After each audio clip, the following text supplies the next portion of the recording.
Hello বন্ধুরা, কেমন আছেন সবাই? আশা করি সবাই ভালো আছেন। পঞ্চায়েতে অস্থায়ী কর্মীদের স্থায়ী করার সিদ্ধান্ত নিল রাজ্য সরকার। তো ঠিক কোন কোন দপ্তরে অস্থায়ী কর্মীদের স্থায়ী করার সিদ্ধান্ত নিয়েছে সরকার, তা আজকের ভিডিওতে আপনাদের সামনে তুলে ধরবো।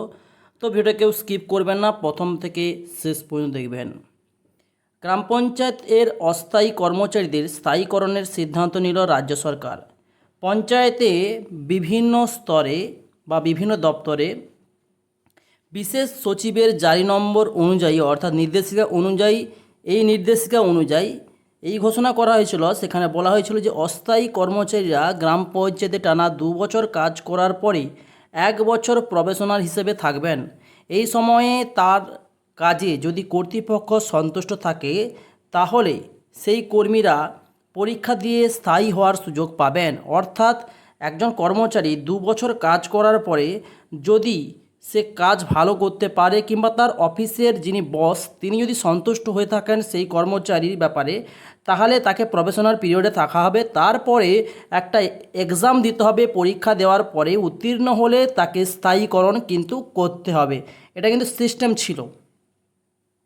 তো তারপরে যদি তার কাজে সন্তুষ্ট করতে না পারেন তাহলে আর 1 বছর প্রফেশনাল হিসাবে কাজের সুযোগ পাবেন। এইভাবে দায়িত্ব নিয়ে কাজ করলে কর্মীদের স্থায়ী হওয়ার সুযোগ এনে দিল পঞ্চায়েত দপ্তর। তো এটা কিন্তু পঞ্চায়েত দপ্তরে এই সুযোগ এনে দিয়েছে এবং রাজ্যের সব গ্রাম পঞ্চায়েত সহায়ক, নির্মাণ সহায়ক, এক্সিকিউটিভ অ্যাসিস্ট্যান্ট সহ বিভিন্ন পদে অস্থায়ী কর্মীদের নিয়োগ করা হয়। বছরের পর বছর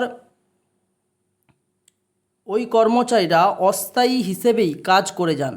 তৃণমূল কর্মচারী ফেডারেশন মেন্ডার মনোজ চক্রবর্তীর নেতৃত্বে একটা প্রতিনিধি দল সম্প্রতি পঞ্চায়েত মন্ত্রী সুব্রত বন্দ্যোপাধ্যায়ের সঙ্গে দেখা করতে গিয়েছিল, স্থায়ী করার দাবি জানায়। তাদের দাবি শুধু পঞ্চায়েত দপ্তর নয়, সব দপ্তরেই অস্থায়ী কর্মী আছেন এবং সেই সব কর্মীদের স্থায়ীকরণ করতে হবে।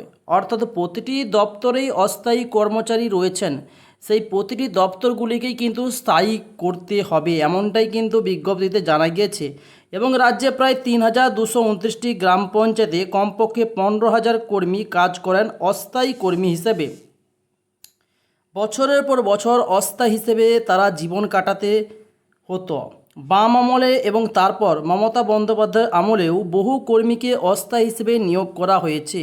মমতা বন্দ্যোপাধ্যায়ের আগে সিদ্ধান্ত নিয়েছিলেন কোনো অস্থায়ী কর্মী চাকরির যাবে না, তারা সরকারি কর্মচারীর মতো 60 বছর কিন্তু কাজের সুযোগ পাবেন। এটা মুখ্যমন্ত্রী মমতা বন্দ্যোপাধ্যায় ঘোষণা করেছিলেন। ওকে, অর্থাৎ কোনো অস্থায়ী কর্মচারীর কিন্তু চাকরি যাবে না। 3 বছর পর কর্মীদের স্থায়ীকরণের সুযোগ এনে দিলেন মুখ্যমন্ত্রী মমতা বন্দ্যোপাধ্যায়ের নেতৃত্বাধীন সরকার পঞ্চায়েত দপ্তর।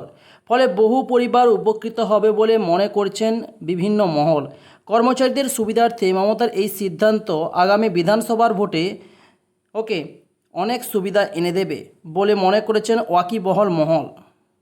কাজে যাতে আরও ভালো করে হয় তার জন্য মেন্টর নিয়োগের প্রক্রিয়া চলছে। মূলত অনার্স গ্র্যাজুয়েটের নিয়োগ করা হচ্ছে, অস্থায়ী হিসেবে তাদের নিয়োগ করা হলেও চাকরি যাওয়ার সম্ভাবনা কম।